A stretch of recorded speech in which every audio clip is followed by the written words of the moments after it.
Hi, I'm Sean Lean. I'm the President of the Legislative Council in the Victorian Parliament, and I'm here to give you an update of this week's sitting. There was some very serious legislation passed through this chamber during the week, starting with the Corrections Amendment Parole Reform Bill. And the main purpose of this bill was to prevent convicted serial killer Paul Denyer from ever being released from prison on parole. And I'm glad to say that piece of legislation travelled through this chamber without any amendments. There was a non-fatal strangulation bill 2023, and the purpose of this bill was to improve Victoria's response to non-fatal strangulation, introducing a stand-alone offence. This is a bill that really recognises this particular behaviour in family violence, and I'm pleased to say that particular piece of legislation travelled through this chamber, and it did have an amendment for it to be reviewed in some time into the future. The State Taxation and Other Amendments bill travelled through this chamber actually with amendments. It went back to the Assembly's chamber and they agreed to those amendments but proposed their own amendments. So it came back to this chamber and it was finally passed this chamber with both sets of amendments from both the houses. Other debates that we had in this chamber was around regulation of personal adult use of cannabis. There was calls for documents on kangaroo harvest management and the Commonwealth Infrastructure Review.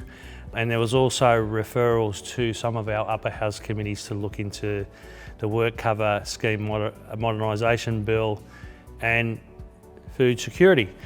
Another thing that happened in this chamber, one of the members, Dr. Matthew Bark, gave his final speech to this chamber. He's moving on to other things in his life and gave a great speech on his way out. As far as outside this chamber, and I keep saying it every time we give an update, but there's always some great events around the precinct of the Parliament. One of them was the graduation from the Parliament intern program. This is where a number of university students from a number of universities do a report for an MP. A number of MPs were involved and a number of university students were involved, and some of them were given special awards for the great work that they did. Another thing that happened on Wednesday was we celebrated the Big Issue magazine with having the chair of the board, Sonia Clancy, here, who spoke about over 27 years of the Big Issue, providing many ways for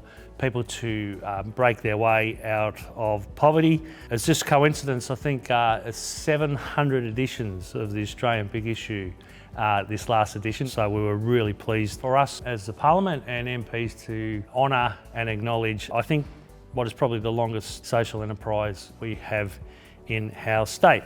So next sitting week, which is a few weeks away, it's next year. But next year, the bills that will be debated is the Justice Legislation Amendment Police and Other Matters Bill, the Land Revocation and Reservations Bill, and the Biosecurity Legislation Amendment Incident Response Bill. As I said, that's not till next year, so I wish everyone a great Christmas and a fantastic New Year, and I will be back in the new year to give another report after we sit on the carriage of those bills and other things that happen around the place.